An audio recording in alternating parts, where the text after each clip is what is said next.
Today's tip only consists of 4 words and doesn't need a lot of explanation. In fact, you probably know these words well from your childhood. The magic words are, because I said so. Of course, the words themselves aren't magic, but what they do is establish your unquestioned authority.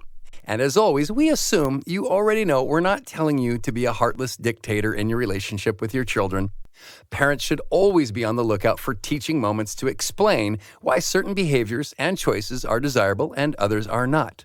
But unfortunately, many parents today spend too much unnecessary time reasoning, debating, and even arguing with their children. Part of our job as parents is to prepare them for a world that doesn't always offer a good reason for its demands. Let's look at a couple of examples. If your toddler goes to put a paperclip in the electrical socket, he doesn't need to understand the concept of what 120 volts might feel like. And you can even use the word ouch to help explain your concern. But ultimately, what has to happen is that he accepts your authority. This is the very beginning of understanding, because I said so. Or say you ask your 10-year-old to help with the dishes, and she replies, "How come I always have to help with the dishes?"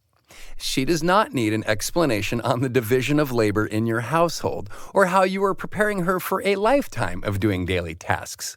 What she needs to do at that moment is to obey your authority as a parent and do the dishes.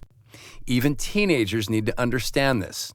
Imagine if your teenager wants to spend the night at a friend's house, but you happen to know that the friend's parent is a drug addict or an alcoholic or has some other undesirable trait, and there is no way he is spending the night there.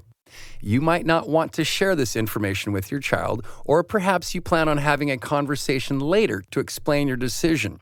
But at this moment, because I said so, is reason enough. Again, the purpose of using these words is not for us to become tyrannical dictators, but to firmly establish our correct role as the authoritative parent. And you can bet that someday your kids will be passing these magic words on to their kids. So as always, stay calm and stay consistent.